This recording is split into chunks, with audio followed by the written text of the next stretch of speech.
Hello everyone, welcome back, good to see you all. And today we're going to finish off talking about the War of Independence.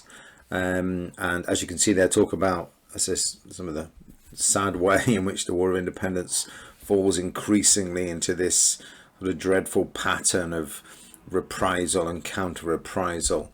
And also make some more general points about the way this conflict develops. And it does develop kind of almost organically. Things naturally over the course of 2.5 years change, and tensions emerge, methods are refined, and so on. And I say that will be important when we talk later about the Civil War, particularly the tension between the political and the military side, which we see definitely growing as this war intensifies. Because as we said, it's very, very clear that the military side absolutely dominates everything now during the War of Independence. The political side, despite all their kind of grandiose pronouncements and so on, they're meeting in the Dáil back in January 1919. The Dáil's now been banned, and basically what they do is they spend their time really, I suppose, spreading propaganda. That's all it is. I mean, and hiding and running from place to place. Many political figures, remember, are also in the IRA as well, and that's where they put their focus. So they're also, of course, shorn of their leader, because Eamon de Valera, which we've mentioned as by far the most able politician on the nationalist side, is away in the United States, and he's away from June 1919 right up until December 1920. Arthur Griffith, of course, is in charge. The trouble with Griffith is, let's say, he's not really, he doesn't really draw a great deal of respect from the military side. I mean, De Valera does have that. He has these militarist credentials from the time of the Rising. Griffith doesn't really have that. So he doesn't have that sort of direct link in that sense. And one of the big tensions you've got between the political and the military side, and think about this, is how does the military wing relate to the political wing? Are they one movement? And this is a real kind of problem, and particularly a problem for this man here. And I'll show you here Cathal Brugha. Cathal Brugha is the nominal Minister of Defence, and Cathal Brugha spends most of his time trying to bring the military side now into line with the political movement, trying to get political control over the volunteers. But he's very, very unsuccessful. He does manage in 1919 to get, August 1919, to get a declaration, an oath from the volunteers of allegiance to the Dáil. But it doesn't really mean anything on the ground. It's just a form of words. So there's a very ambiguous relationship between the military and political sides of this movement. And it's only when we get to the truce, just before the truce, the Dáil accepts responsibility for the volunteers and what they've been doing. And that's really not about, creating a more united front. Essentially, that's for the negotiations that are coming up. So they can, as it were, sing from the same hymn sheet and so on. And they are able to, as it were, the Sinn Féin side wield the stick, if necessary, in their various negotiations. So it's very, very ambiguous, this. And I say, if you look at the Civil War, you can see this as a political v military side of the movement. All these seeds are being laid for later on. So what we get politically then is an attempt, certainly on the ground locally, to create some kind of counter-state, some form of local government. Because remember what happened, all these barracks have been abandoned, and all these RIC men in the army are pulled back to larger towns, and there's whole vast swathes of the country now which basically have no government at all. And the IRA are, carrying out their own form of rough justice, I suppose. So the complete collapse of state authority now has happened. And one thing people really want, maybe government they're not too worried about, but they particularly worry when it comes to a justice system, because problems are going to arrive. 2.5 years, there's going to be crimes committed, there's going to be arguments between neighbours about, I don't know, boundary fences or whatever farmers argue about, I don't know. And there is certainly a fear from the political side that the party doesn't become associated with anarchy. You know, that's what people might start turning against Sinn Féin now, if they just think, well, this is all it means. It just means chaos, really. And so what happens is in the local areas is that the Sinn Féin Club, so we've got the Irish Volunteers Company and then the Sinn Féin Club, they try and, as it were, fill the vacuum somehow, backed up, of course, by the coercive power of the local volunteers. And they managed to institute in some places an ad hoc system of justice. Now, so again, dealing with relatively petty crimes, most of this, I say, if it's serious crimes, often the IRA will be carrying out its own sort of brutal housekeeping, as it were, with its beatings and its executions and its forced exiles and so on. They don't have prison facilities, of course. So often it will just be fines and things they'll give out. Lots of, let's say, land disputes and these kind of things. So you can see the political side is trying in its own way to kind of assert itself, to try and bring in, I say, an accountable justice system that people are going to respect and adhere to. So again, this tension. And I think it's particularly helped this change in terms of the dynamics and I say the slow assertion of some kind of political initiative by a series of elections that happen. I'll show you here in January and June 1920. These happen all over Ireland. We'll talk about these when we talk about the north as well. And you can see Sinn Féin does very well. So does the Labour Party. And of course, what this does, when you think about this, is it presents the movement with a profound problem. Because the councils themselves, what they will immediately do, I should expect, is pledge allegiance to the Dáil, because they're Sinn Féin councils, or in alliance with the Labour Party. Off, we don't recognise the British government. Off we go. But at the same time, you've still got to be a kind of government. You know, do the boring everyday stuff, the mundane responsibilities of local services and so on. And of course, because they pledge allegiance to the Dáil, British grants now withdrawn. The British are not going to give them any money, of course. You know, why would they? So these local councils are always chronically short of money. And there's various kind of nefarious money-making schemes go on here and there. But they try and provide some sort of rudimentary kind of local government to try and shape, as it were, and escape the anarchy. But there's a fundamental contradiction here. And think about this. This is very, very odd. Because at the same time, as it were, they're sitting around the council chamber and say they're discussing we need to repair a local bridge because, you know, whatever has been damaged, because this kind of thing local councils do. Because this bridge is important in terms of getting people to the market or whatever, and farmers have been complaining about it. That's all very fine. But the trouble is, how did the bridge get damaged? Well, the IRA blew it up the night before. That's the trouble. And that's their allies. And often, it's often some of the same people. So the Sinn Féin Council will often be in the IRA as well, some of them. And so what you get is this kind of frustration growing amongst the political side of the movement. You know, is this it? Are we just going to keep destroying things? Is it, they're trying to build something. You know, they're politicians. They want to build things. They want to create an infrastructure, a justice system, all these things. But they're constantly now being, hamstrung by the sort of chaos that the IRA is spreading. And I say, that's the tension that you've really got there kind of developing. So we have this idea in revolutions, of course, of counter-revolution. So the idea of a counter-revolution. In many ways, you know, a counter-revolution doesn't have to be some sort of right-wing kind of fight back or whatever, some reactionary kind of attempt to wind back the achievements of a revolution. Often the counter-revolution can often be an attempt just to say, surely now we can start building. The destruction phase, as it were, is over now. When are we going to say enough is enough and now we're going to start building? And I see, so that's another big kind of tension. Very, very strange, surreal existence for many, I say, Sinn Féin members in the provinces. And the IRA themselves, as I say, they're very much off the leash. They're acting largely on their own initiative. GHQ, I say with Cathal Brugha and people like that, Mulcahy, trying to assert control all the time.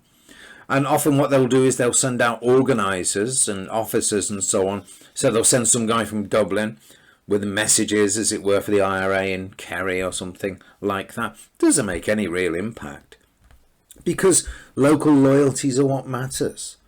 Suspicion of central control. You know, well, I know all my mates in South Tipperary, we've been fighting together. Who are you? Some guy come from Dublin or whatever. So see, that's the kind of, they're never able now, you know, you're never able, the centre and the periphery in these kind of revolutions is always very important. And the periphery is I say, never comes under the control of the centre, and is always driving events forward. They are where the dynamism, as it were, is. And I say, they're just, to be fair to them, I think their point is, as it were, you can't ask for permission, as it were, you know, to carry out a local attack. You know, it's all ad hoc, isn't it? You find a policeman or whatever, a patrol ambush site. You know, you can't constantly be referring back to GHQ to get some sort of rubber stamp. It's very unrealistic. That's the, I say, the speed of kind of guerrilla warfare and so on. One organisation we'd imagine would kind of maybe weld these two sides together, as it were, within the military side of the movement, between the centre and the periphery, would perhaps be the IRB. But the IRB is a very strange organisation. It still exists, remember. It's a very ambiguous role in this conflict. It isn't consistent in terms of the sense that it can often be a force for restraint, and it can often be a force then for radical action. So some of the most extreme sort of IRA units, the hardline IRA units, will also be in the IRB, but also some of the more moderate ones, like the GHQ itself is full of IRB people, Mulcahy and all that, and Collins obviously is there as well. So that's the tension that's never really solved on the military side of the movement between Dublin and these local areas. Now, how does the guerrilla campaign develop? Well, it enters its final, most dramatic phase here. Again, not through the initiative of, you know, Mulcahy in Dublin, Napoleon sitting there coming up with strategy. No, it happens very organically, and it's very interesting. This lots by this time, but I say so by the middle of 1920, there's a lot of IRA volunteers on the run. People who've done murders, and you know, there's people who've the real kind of extremists. They can't go home anymore. So they end up on the run, and what they tend to do is band together for their protection, or to pool their resources, and obviously by definition these are the most active and committed fighters within the IRA. And what will happen is these groups, as they band together, find safe houses and find an old farm where someone's going to look after them. They come together, they become now, as it the first of these so-called flying columns, full-time guerrilla fighters now, operating on the margins of their local areas. They'll always stay very local, but they'll always be on those local communities and so on, striking at every opportunity, and engaging particularly in this form of warfare, which becomes increasingly important as the war goes on, the ambush. Now, and what tends to happen with these movements, as you can imagine, these are the proper scary people, as it were, in these small columns. Everything's distilled down into them. So there's a lack of weapons, say, generally. They get all the weapons. They get all the ammunition. There are other IRA people, as it were, who are kind of part-time and so on, not like them. And they will do the mundane kind of work. They will, let's say, you know, scout the roads or cut the telegraph wires or pass a message or hide a gun and so on. But these are your real, as it were, frontline guerrilla fighters within these columns and so on.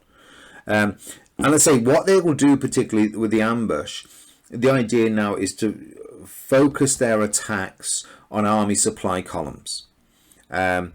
And these, you know, regular daily and nightly police patrols in these troubled areas. And you think, if you destroy people's supplies, the British were kind of isolated now. It's already pretty grim. They're kind of ostracized from the community as well. If you stop them being supplied now, they become almost like little islands now, almost like castles, as it were, across the west of Ireland. The IRA basically controlling the countryside, controlling the local community in their own particular way. So it's a pretty devastating thing, the way these ambushes work. Here's a quote from Sir John Anderson, who's a senior civil servant mentioned at Dublin Castle, and this is what he says about the British effort.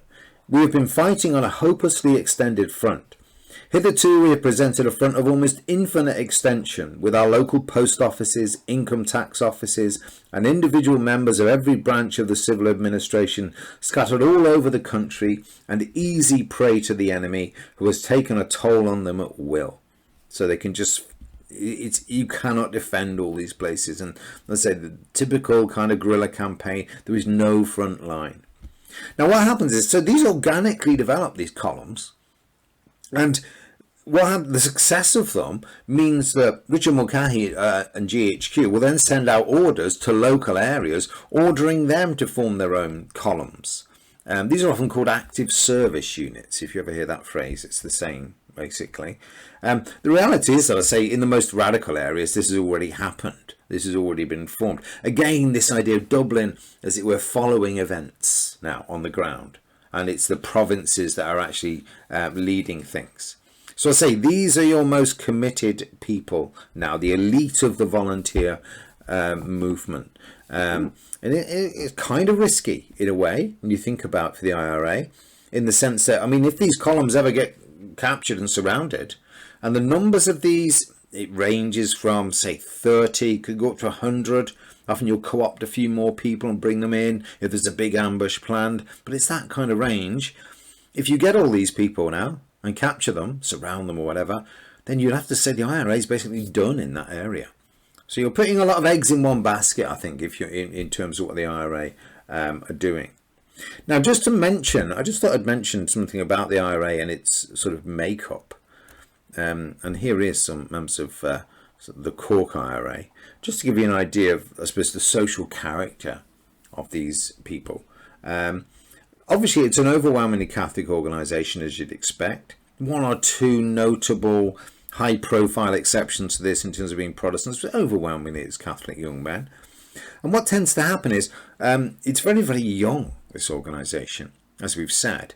But the older men, as it were, in these areas, I say, tend to join Sinn Féin because they're not, up for jumping in and out of ditches and stuff, and whatever. But the younger men, and I say incredible extreme youth, late teens, early 20s, and I say men in their 30s and 40s and 50s and so on who are in Sinn Féin will tend to be, I say, the political side of the movement. I say where they come from, the class of your average IRA volunteer, I say tends to come from that lower middle class, upper working class, if you like, kind of strata, the labour aristocracy, if you want. Many of them from urban areas as well. And I say it tends to be people like shop assistants and clerks and publicans and school teachers and that kind of level of people.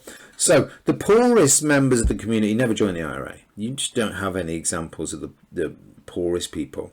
And also the more affluent middle class and middle class professionals, the affluent farming classes, the higher professions, they don't join either. So it's quite a thin sort of social strata, as it were. It's kind of drawn from. And it's very similar to what happens with the Fenian movement in the 19th century. Again, this is a bit of an aside, but it's exactly the same group of people who join this movement.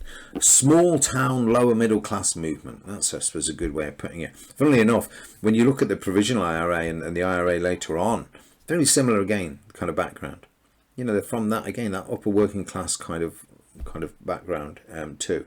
And I say they often in these local areas will mirror Gaelic sporting or cultural organisations, and so these are very, very tight-knit groups. They've grown up together, these people. They've gone to school together. Their families all knew each other. Some of them are intermarried. Many of them are related. I say they know every blade of grass in these kind of areas. Now, just to mention as well, Women also play a significant role, but if a more diverse role in the revolution. And of course, here is the women's organisation Combatants, and we mentioned them during the Easter Rising. What they tend to do is provide logistical and medical support for these IRA columns. It's particularly good using women, of course, because the sensibility at this time is you don't search women. And you haven't got, as it were, any female security officers to do that now. It's seen as very, very inappropriate. So they're usually allowed to pass through checkpoints. You might check their basket on their bike, but certainly not their person. That's seen as very inappropriate. And they can move weapons and ammunition and orders and things like that around in that sense. Never going to be fighting though on the front line. That's just so. This is not like Cuba or something, Che Guevara. Women aren't going to be fighting in this because it's a very conservative movement. Remember, this is not what women do. And we mentioned the Easter Rising. Somebody really want to join. They want a gun. Apart from Constance Markovich, who's this complete exception to the rule, I say women just not going to be taking part, as it were, on the front line.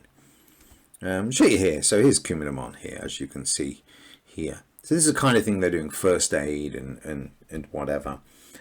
So they also play, of course, a key role in intelligence gathering.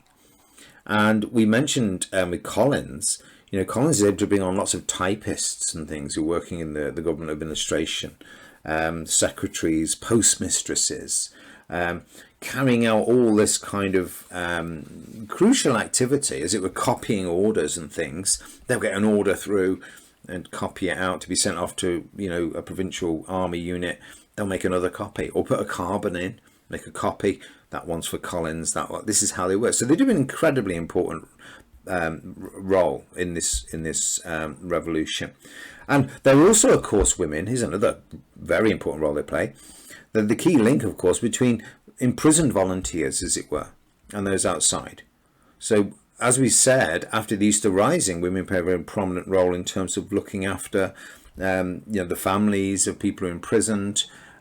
So they play a crucial role in terms of that, both with the men who are in prison and also their families, and keeping up links between this kind of movement. I mean, certainly without women, this revolution would be no way be as effective as it was, because they do this incredibly it's often low level, kind of mundane, but absolutely crucial things, which keep this whole sort of subversive, secret revolution kind of going. So they're very, very important. We also mentioned, of course, the fact, when it comes to, as it were, more prominent women, they do assume a more prominent role in public life. So there's Patrick Pearse's mother there, as you can see, we've mentioned before. So there are 6 female members of the Dáil now who have bereaved family members who were killed in the conflict. So I say they are the women, the wives and the mothers and so on. And we mentioned the fact they will play a very peculiar role in terms of this revolution. As almost silent. We'll see this during the Civil War. They will always, of course, because of the nature of their male relatives, how the male relatives died as martyrs. Now they will always, as it were, vote for the most radical kind of solution, because that's what they imagine, I suppose, that these people have given their life for Ireland. They're going to vote with the most extreme, hardline Republican side. So I say that they're almost like the sort of living conscience, as it were, the living embodiment now of these dead martyrs. But I say rather silent politically. They're not standing up and making big speeches and so on, but they're there as a kind of presence. Now, as I said, the third phase of this war now is going to be the most bloody, and is going to really begin, you could say, from the autumn of 1920 now, and spiral into this dreadful, vicious conflict of these ambushes, reprisals, assassinations, and so on.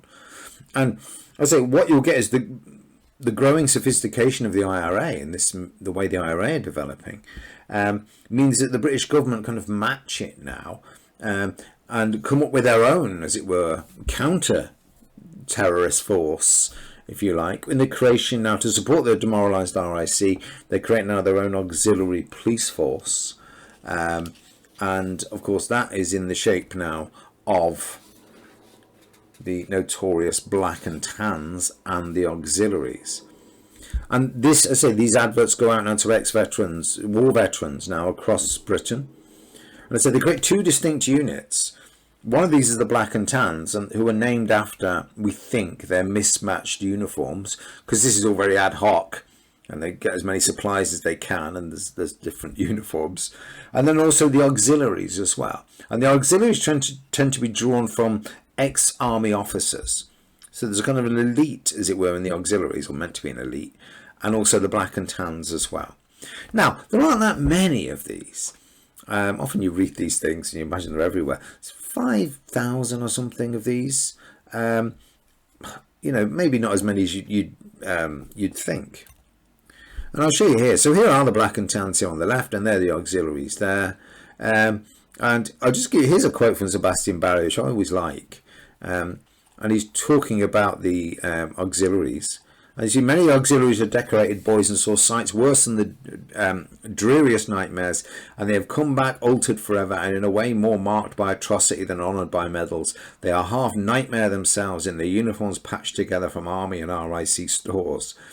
So what Sebastian Barry is saying, you've basically got young men traumatised now by the horrors of the Western Front during the First World War, come back after the war, economic downturn, of course, because this war production has all ended and there's lots of this happening everywhere. What are you going to do? Look for a job?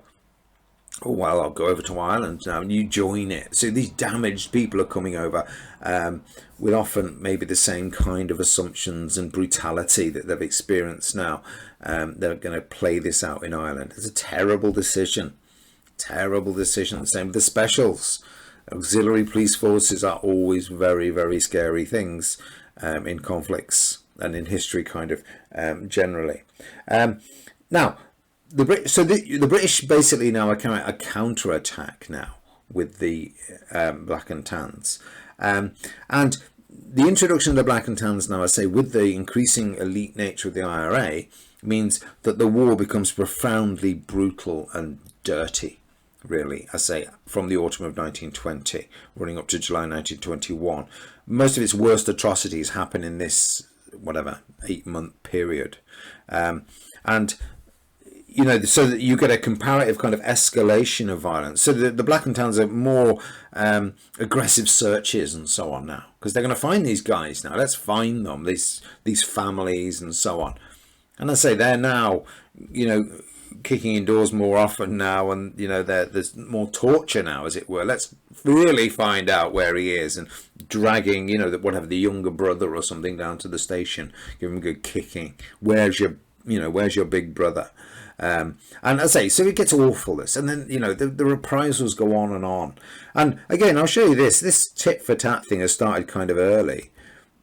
Sorry, there are some Black and Tans there, as you can see, all mixed together. So I say they're going to try and move in now back to the areas that the RSC have kind of abandoned now. So they're going to go into these no-go areas, as it were, that we've had, and try and reassert kind of some kind of state control. Now, I'll just show you this. I mentioned, you know, what we call tit for tat, reprisal killing. And if you just look through this story, this is the story of Thomas McCurtain, who's the Sinn Féin Lord Mayor of Cork, and you can see he's shot dead now by a group of men in masks or with blackened faces, who are an RIC murder gang, essentially. So these are often, we don't know exactly who they are, but probably auxiliaries with some extreme RIC men. Don't really know. But the point I want to make is, look at the pattern of this whole thing. So what happens, McCurtain's killed, and then if you remember, we'll get to talking about Swansea, what happens in Lisbon in the north, is Michael Collins then finds out about the guy who's supposed to have carried this out, Oswald Swansea, and then sends up now men to Lisbon to assassinate him. He's been kind of sent back home. And that leads to another reprisal, in Lisbon. And so I say, you know, with these kind of conflicts, I mean, who started it? You always forget. There's so many reprisals. I mean, look at the bottom here. You can see this is Conneenan. talking about this. A few months after the murder of McCurtain, we learned that 3 Protestant kids of 15 had tracked him home that night. They confessed to their trackings and say they were killed. That's what the IRA are doing. You see, this is it's horrible. I mean, where's the right, where's the wrong in this? I mean, it's just awful on all sides, really, this conflict. Absolutely dreadful. And this is a point I suppose I'd make generally to you about the War of Independence and so on. And often what you'll just read is the sort of bold headline: Thomas McCurtain, the Sinn Féin Lord Mayor of Cork, murdered in his bed. That's all you read, and you think, oh God, that's awful. The British are so terrible and stuff. But you've got to look behind these things to realise that, you know, he's the Sinn Féin Lord Mayor of Cork. Yeah, that's all he does. No, he's the commander of the IRA. He's carried out all kinds of killings and murders and stuff. This is why they're after him. They're not after him because he's somehow, a local politician. Well, absolutely not. And I say, so all this stuff back, you never read, as it were, the backstory of these kind of killings. It's just the subject now of sort of rebel songs and so on. So we have to, as historians, we've got to look deeper and to realise, the morality of this. Who knows? But it's absolutely horrible. What you end up with, as I say, is the focus on soft targets now. Minorities particularly being targeted by the IRA.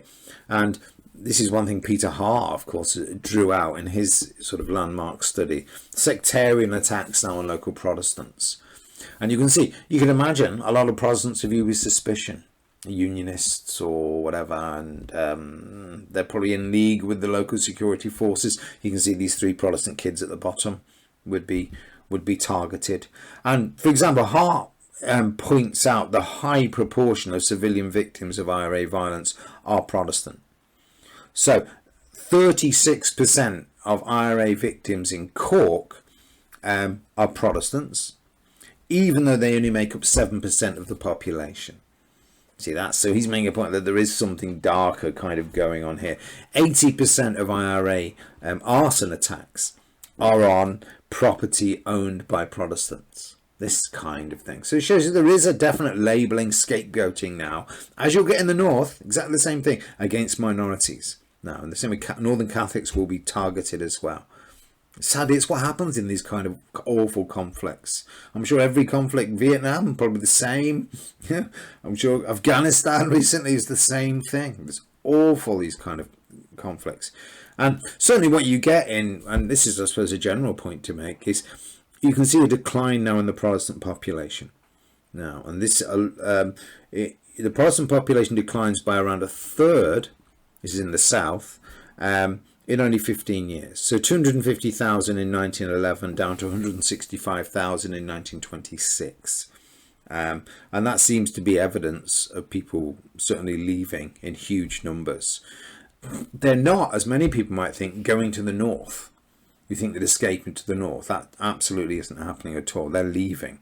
And many of them are fleeing into the night. We have lots and lots of reports and so on about, I say, these people being warned off, getting notes from the IRA, told to, get out. So yeah, it's horrible, all this stuff. It's absolutely horrible. And I say the British at the same time, the blackened towns, they're employing torture and murder and so on to frighten the local population into submission. And I say devastating now on the local community in terms of all this. So hundreds of these incidents now. And this is what I say, this is what this war, if you want to call it a war, on both sides has now actually kind of become. And it's hugely kind of shocking. Much of this comes to a head, of course, with one infamous event in the shape. So here's some IRA suspects here, you can see. So this is a kind of thing. This is under the British Army at the minute. So these are guys they've rounded up, and they'll be taken in for, questioning. And yeah, so there's a lot of this kind of murky kind of business going on. And say civilians, I think, what did we say? Almost 3/4 of the estimated, all those civilians who die, hundreds of civilians who die, 3/4 of them end up dying in the final 6 months of the conflict. So you can see the softer targets thing now. So this will all now come to a head, as I say, on the 21st of November 1920, where, and it will happen in Dublin, where Michael Collins, who's under increasing pressure now from the British, orders a large round of assassinations, his largest to date, of suspected British intelligence agents in Dublin. We imagine, I mean, really the people he's killing essentially are recently arrived British army officers who've been sent over to Dublin now to break up particularly his intelligence network now. There are, the rumours, as you see there on the bottom right there, that these are the Cairo gang, which I say a group of, I suppose, spies really, who carried out all kinds of killings themselves. We don't think that's true. I mean, these are army officers, really, and many of them haven't really been there long enough to actually do anything. But they've been sent there now to nail down Collins and his kind of crew. And so he sends out his assassins. We've mentioned Vinnie Byrne and all these people, sends them out. And, they're about 14 of them are killed in cold blood as well. As we saw Vinnie Byrne, how he did it, knock on the door, in you go. The reality of this, there isn't really a firefight. Most of these people are wearing their pajamas when they're killed. Some of them are in bed. Others are shot in front of their wives. Two of the victims were savagely beaten and mutilated with sledgehammers. Well, one of the assassins, actually during this attack, a guy called Mick White, sat down and ate the guy's breakfast. So after they'd shot him, they'd beaten him up and smashed him to pieces, this guy. And then this other guy sits down and eats his breakfast. And it's really it's really bloody stuff. So that morning, you get this whole swathe of assassinations now taking place and killings.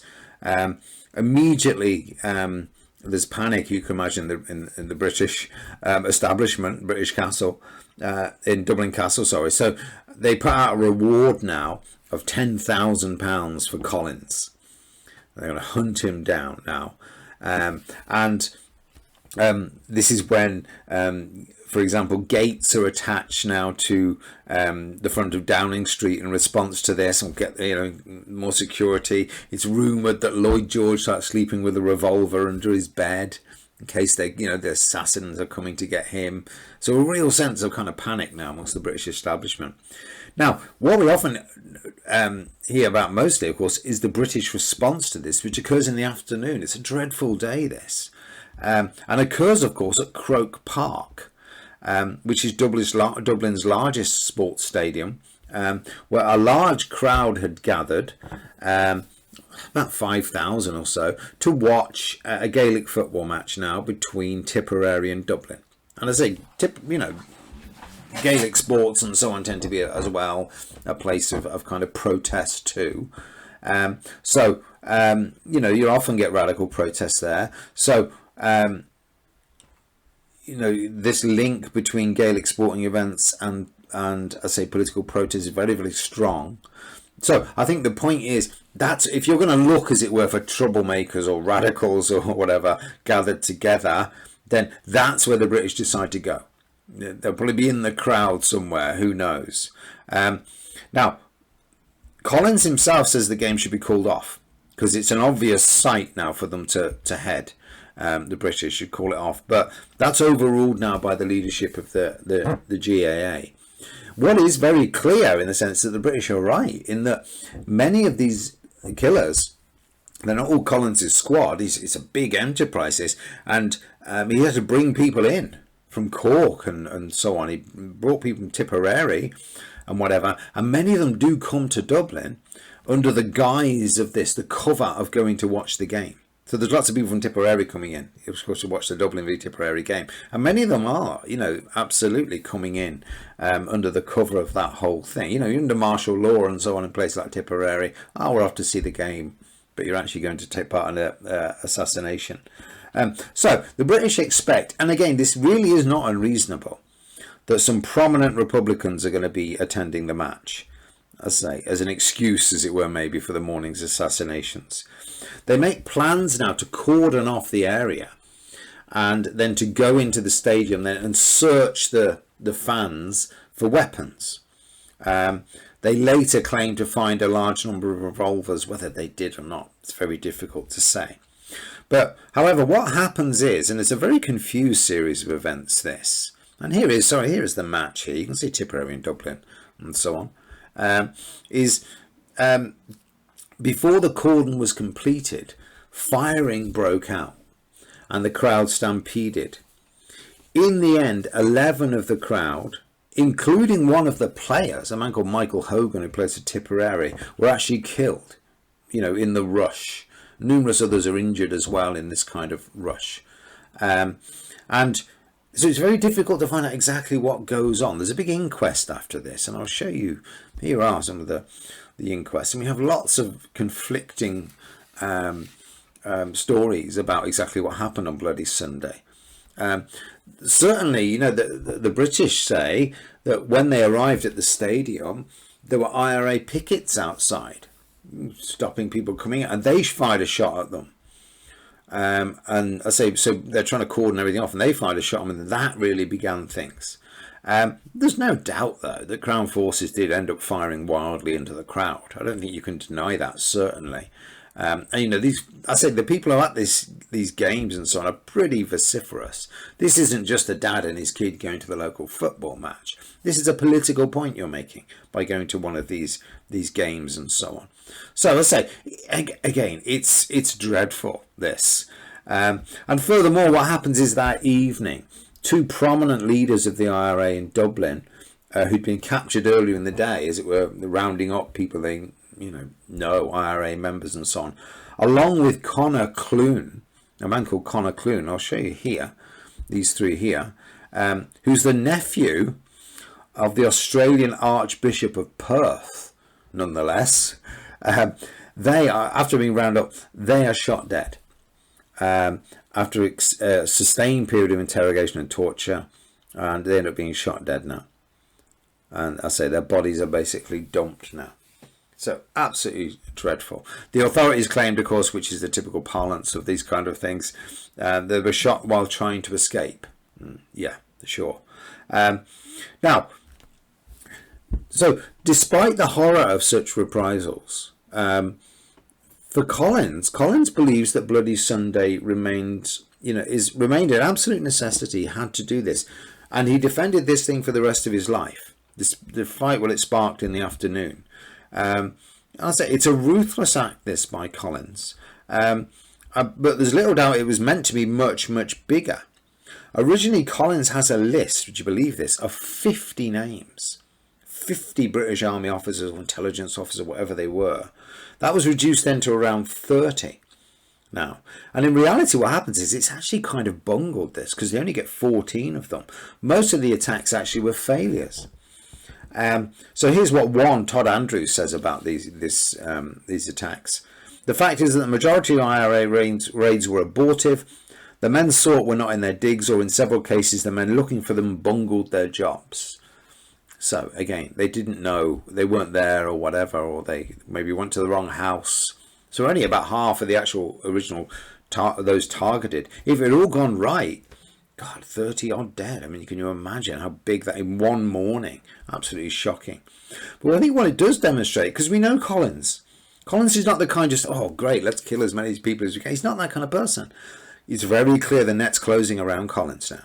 This is why these intelligence people are here. They're beginning to work this out and who he is, and they're going through his businesses and front businesses they've got, and arms smuggling networks, and getting closer to the centre of the web, as it were. And this is about, as I say, clearing the way now and pushing them kind of back with this kind of brutal assassination. And certainly when you get to the period of the truce, it's very clear that Collins himself is on the verge of kind of organising another one of these mass shootings, because once again the organisation is kind of being compromised. So this really is, Bloody Sunday in November is often seen as kind of the start point for the awful, I say, final months of this conflict. And it's a terrible year. You've got the death, for example, of Terence McSweeney, again Lord Mayor of Cork, another one who dies in October, just before this, after 74 days on hunger strike in Brixton Prison, again another IRA leader. And this is to be followed then by the hanging of course 18-year-old Dublin student Kevin Barry, who's the first rebel actually to be executed by the British since the Easter Rising. So you can see they're getting far more harsh in terms of their policy. And Kevin Barry, of course, the subject of many, many rebel songs. And you've got to remember about Kevin Barry, and again, this is the sort of context of this.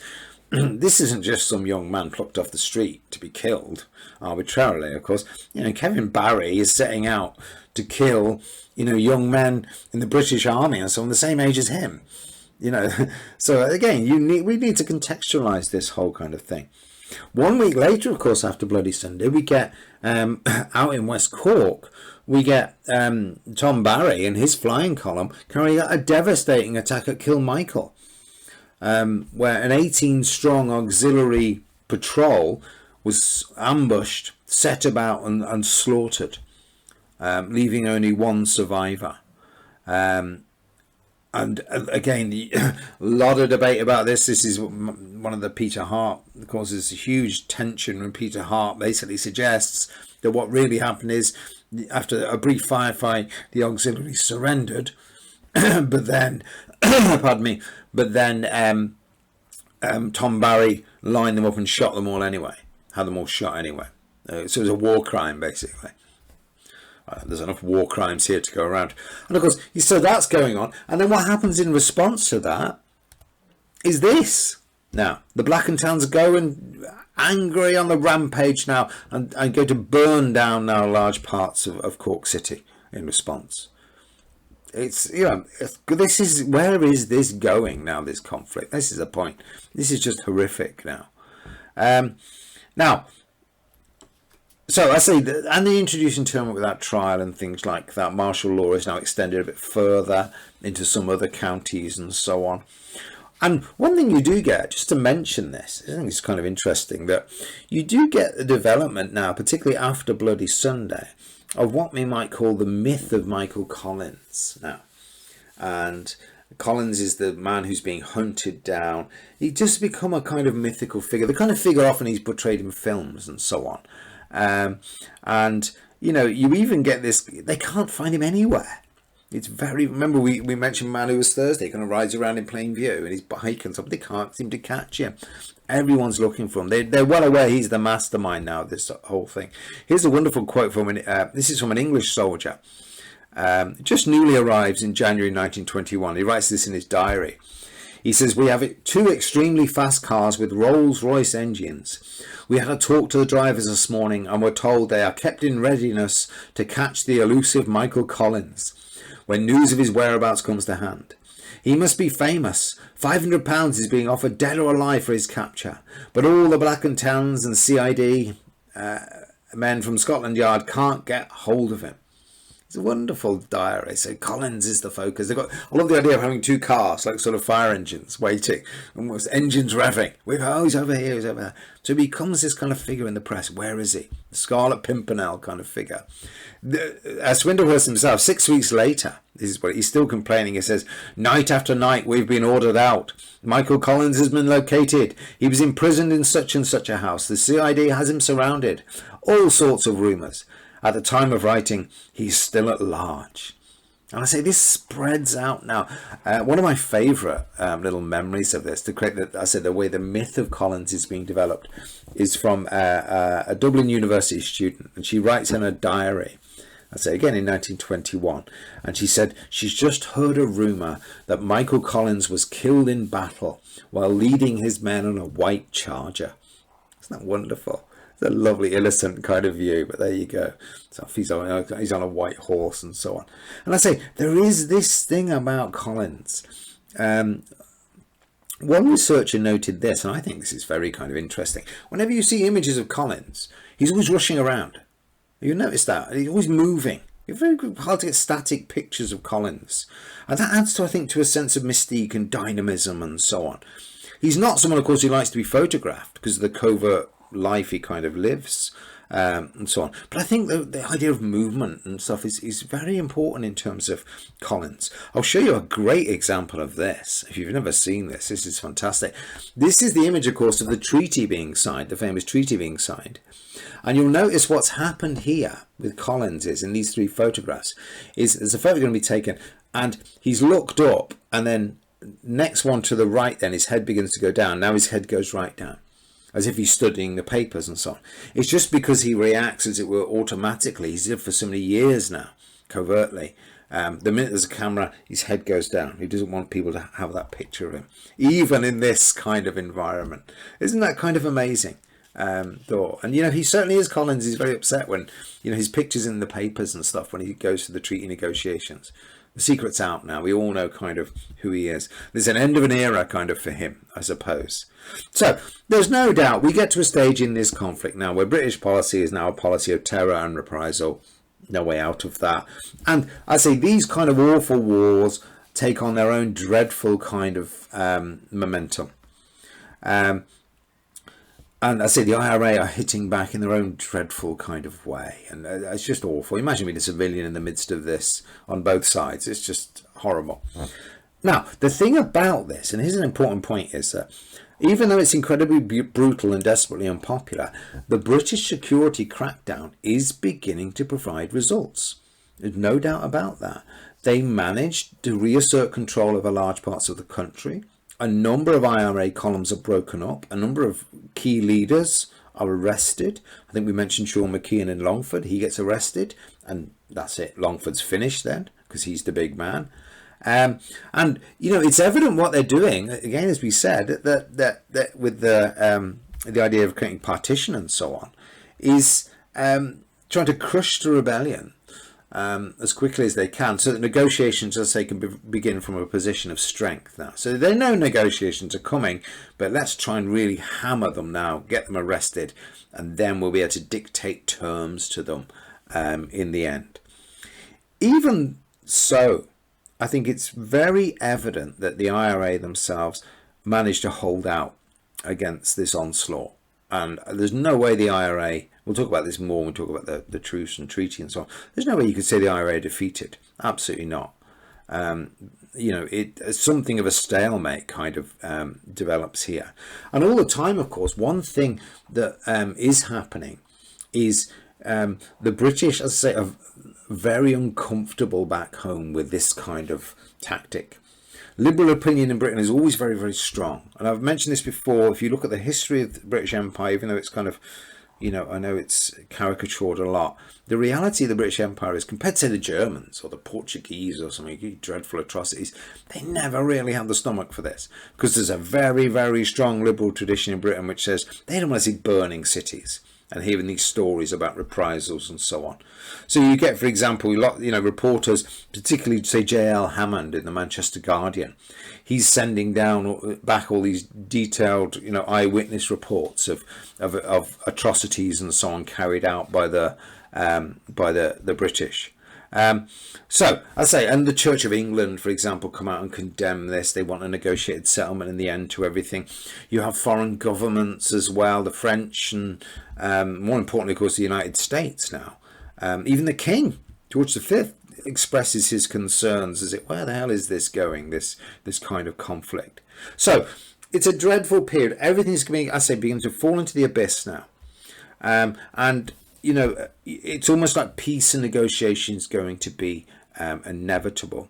And I say we'll talk about that when we talk about the truce and the treaty. And finally, this war will be brought to there'll be a ceasefire now on the 11th of July 1921 to open the path now for what we see here, the beginnings of these negotiations going forward.